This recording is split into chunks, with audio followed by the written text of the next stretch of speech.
Sup y'all, and welcome to Global Interactions Part 9. In this video, we're going to continue looking into the Age of Reason. Now let's get down to brass tacks here. The Age of Reason began around the beginning of the 17th century with the development of the scientific method. And reason is essentially when one applies logic, but not the senses, to verify facts. Now, rationalism is the methodology used to discover truth through intellect and deduction. Reason, therefore, is the chief source and test of knowledge. It was during the scientific revolution that rationalism was utilized to discover the physical laws of nature. And this led to an era we call the Enlightenment, where rationalism was used to discover the natural laws of human nature. The person who really laid the foundation for the Enlightenment to begin was an English philosopher named Thomas Hobbes. And in 1651, during the time of the English Civil War, he wrote his seminal work, Leviathan. In this book, Hobbes laid out his doctrine for the foundation of states and legitimate governments. He postulated that people living in a world without government would be in anarchy, a state of nature. In that world, each person would have a right to everything. Sounds cool, but he argued that situation would lead to a war of all against all. In this state of nature, man is relatively selfish and wicked, and life would be solitary, poor, nasty, brutish, and short.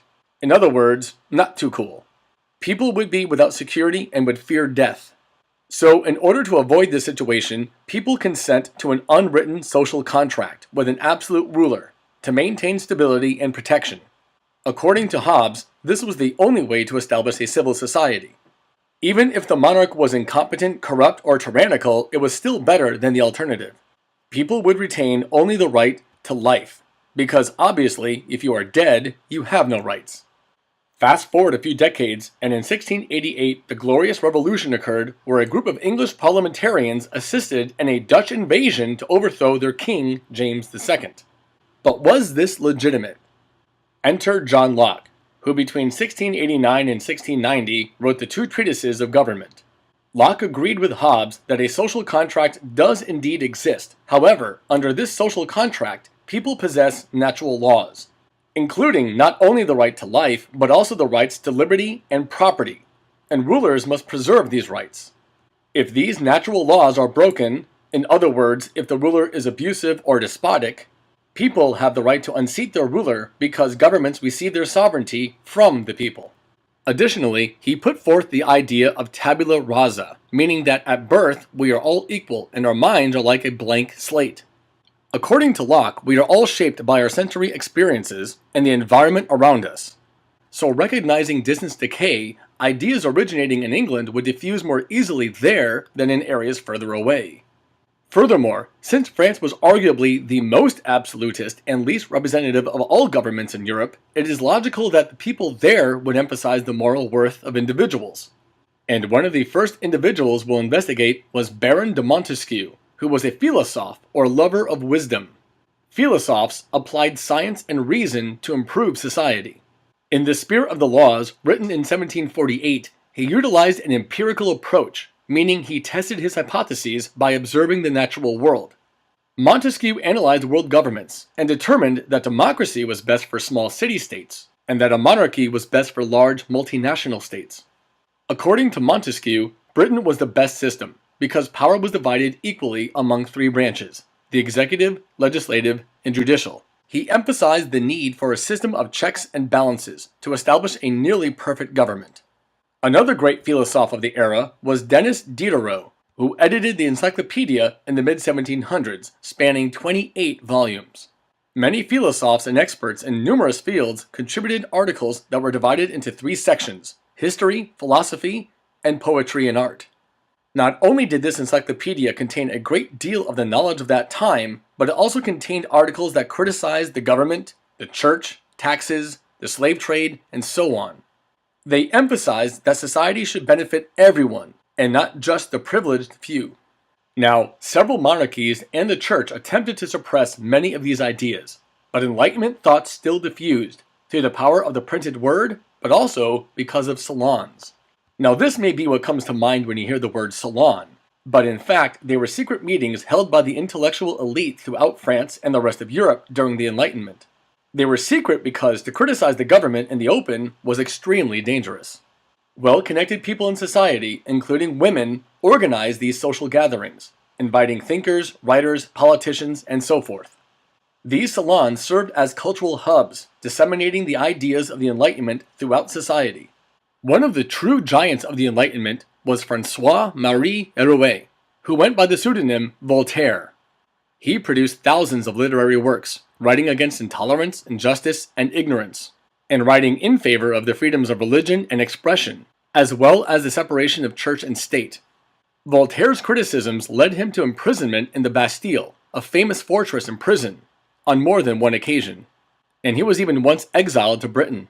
His personal experience of persecution, coupled with tragic events during his life, including wars and earthquakes, led him to realize there was much wrong in the world.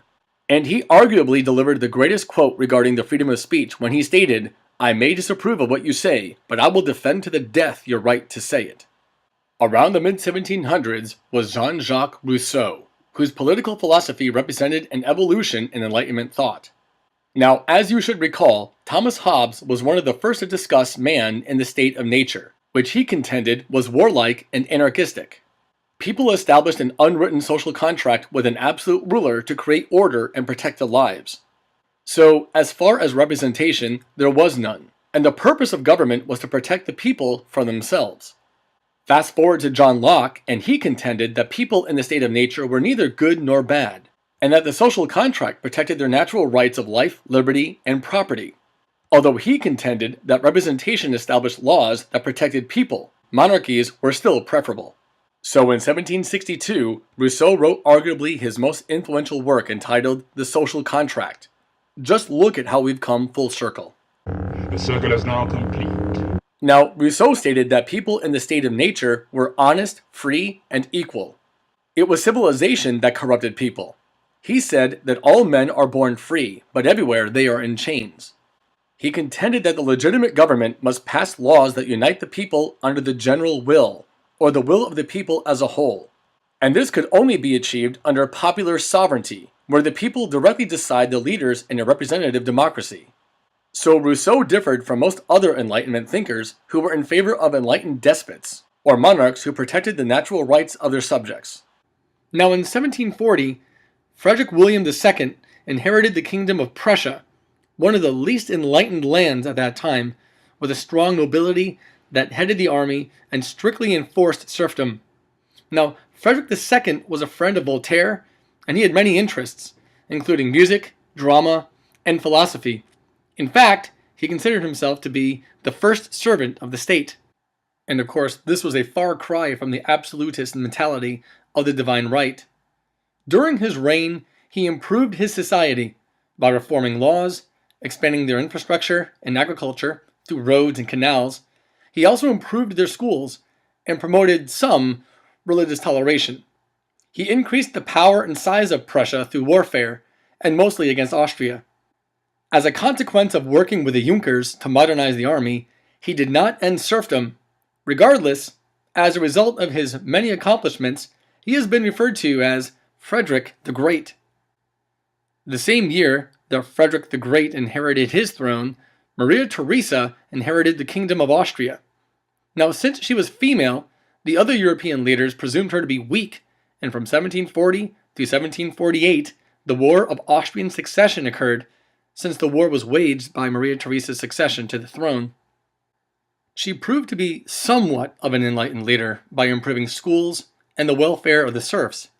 She weakened the influence of the nobles and forced them to pay taxes. However, as a staunch Catholic, she resisted religious toleration. So again, she was somewhat enlightened. Now, more than any other monarch of the era, Maria Theresa's son, Joseph II, truly embodied the ideals of the Enlightenment. In 1781, he abolished serfdom and allowed them to buy land. He also granted all his subjects certain civil liberties, such as the freedom of worship and freedom of the press.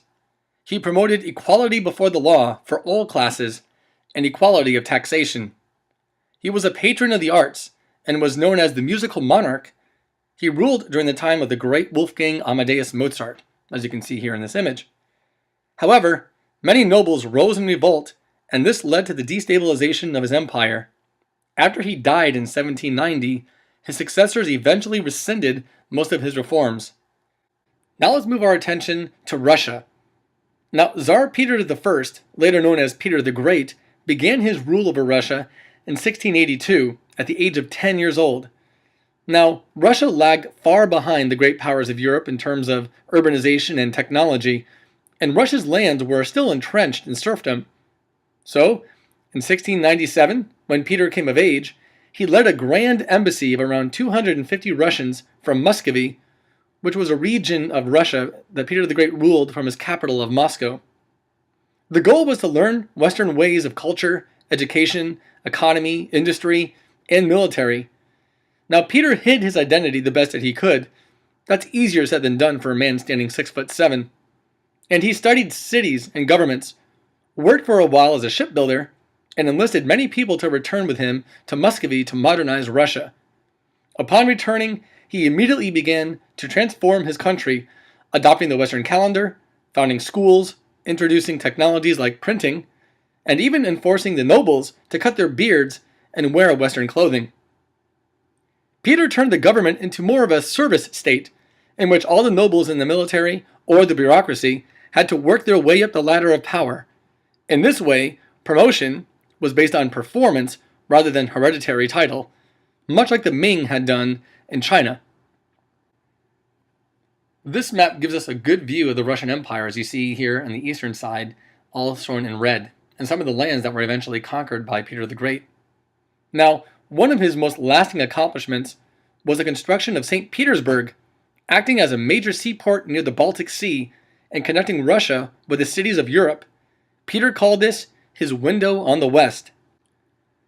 From 1700 to 1721, Russia was involved in a massive war that eventually led to the expansion into Western lands. As a result of his victories, he was proclaimed as the Emperor of Russia, which had become one of the world's great powers. But was he truly an enlightened leader? After all, he did westernize and modernize his country, but did he bring more rights and freedoms to his people? The answer is no. He imposed heavy taxes on the people. He undermined the authority of the Orthodox Christian Church, and he maintained serfdom throughout Russia. In the end, he died in 1724 without naming an heir. After almost 40 years of relatively inept leadership, after the death of Peter the Great, came the reign of the German princess Catherine II, later known as Catherine the Great. She saw herself as an enlightened despot, westernizing and modernizing Russia's culture, education, economy, and government. Catherine extended religious toleration and was a patron of the arts, even writing some of her own plays. So, was she truly enlightened? Well, that's a matter of perspective of time. In the early 1770s, a peasant revolt broke out and was eventually crushed by Catherine. This event was truly a turning point for her, as from then on, she focused on expanding Russia's power rather than improving Russian lives.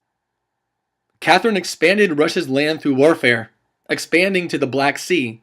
She also expanded nobles' power and allowed serfdom not only to persist, but to expand. So she was enlightened before she wasn't enlightened. In less than 100 years, these lands were transformed from the Tsardom of Muscovy, with its East-oriented Byzantine Orthodox culture, to the Russian Empire, dominated by Western culture. However, even though the urban centers were modernized, the rural regions, containing the majority of Russian population, remained largely unchanged under oppressive serfdom. Man, that sucks! Why?